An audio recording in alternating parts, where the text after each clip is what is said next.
যে বাংলাদেশের মানুষ সব সবাই গণতন্ত্রের জন্য সংগ্রাম করেছিল। শুধু 1971 সাল নয়, সেই ব্রিটিশ আমল থেকেই বাংলাদেশের মানুষ তার গণতান্ত্রিক অধিকারের জন্য সংগ্রাম করেছে। তারই ফলশ্রুতিতে আমরা আজকে দেখেছি যে ফ্যাসিবাদী আওয়ামী লীগ সরকার, শেখ হাসিনা সরকার দীর্ঘ 16 বছর ধরে এই দেশের জনগণের উপরে স্ত্রীর গোড়ায় চালিয়ে গেছে।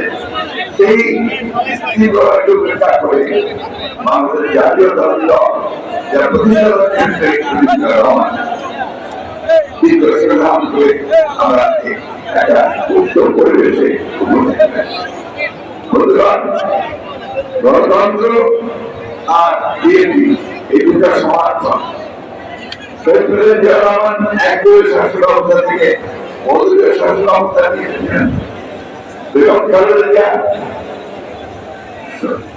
রাষ্ট্রপতি শাসন থেকে প্রধানমন্ত্রী পার্লামেন্টের শাসন নিয়েছিলেন। একটা সুষ্ঠু নির্বাচনের জন্য তিনি সেই প্রদান চালু করেছিলেন। বাংলাদেশের জাতীয়তাবাদী দল আপনি দেখেছেন 2016 সালে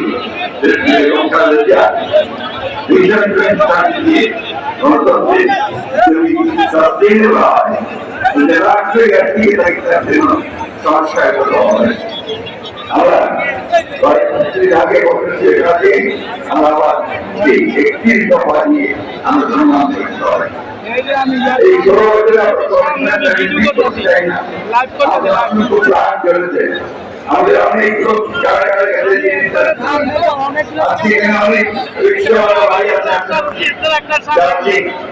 থাকতে না পেরে তারা শহরে চলে এসে আমাদের অনেক ছাত্র নেতা তারা এখানে রাস্তায় হকারের কাজ করেছে। গতকাল আমি কৌতূহল কথা গিয়েছিলাম, সেখানে দেখলাম যে 13 বছরের ছেলে গুলি লেগে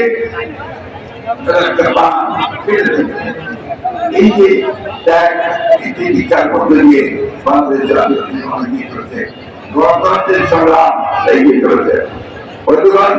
আজকে আমাদের সামনে একটা সুযোগ এসেছে, ছাত্র জনতা আত্মত্যাগের মধ্য দিয়ে আমরা একটা সুযোগ পেয়েছি গণতান্ত্রিক রাষ্ট্র প্রতিষ্ঠা করার। এই কথাগুলো আমাদের মনে রাখতে হবে। আমরা যে সুযোগ হারাই, আজকে এমন একটা অবস্থা তৈরি করতে হবে যেখানে সত্যিকার অর্থেই গণতন্ত্রের প্রতিষ্ঠা করতে পারে। আরেকটা কথা আমি যুব সকলকে যে আপনারা হচ্ছেন সেই ব্যাংকার, আপনারা হচ্ছেন সেই পাহাড়াদার, গণতন্ত্রের পাহাড়াদার। আপনারা সেই গণতন্ত্রের রক্ষা করে অতীতে লড়াই করেছেন, আপনারা সেই গণতন্ত্রের রক্ষা করবেন।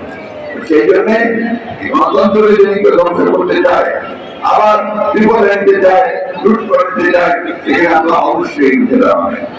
আমি বলতে পারবো না শুধু এই সরকারের যারা দায়িত্বে আছেন তাদেরকে অনুরোধ করতে চাই, এখনো আমাদের মধ্যে সরকারের মধ্যে সেই সরকারের অনেক প্রতারণা অবস্থান করছে। তারা সমস্ত যে প্রচেষ্টা আমাদের গণতন্ত্র ফিরে যাওয়ার, এই বাংলাদেশকে মুক্ত হওয়ার করবার জন্য তারা এখনো বসে আছে। এই চক্রান্ত থেকে রুখে দাঁড়াতে হবে। গণতন্ত্র দিবসে আজকে আমাদের যাবার সেই শপথ গ্রহণ করতে হবে।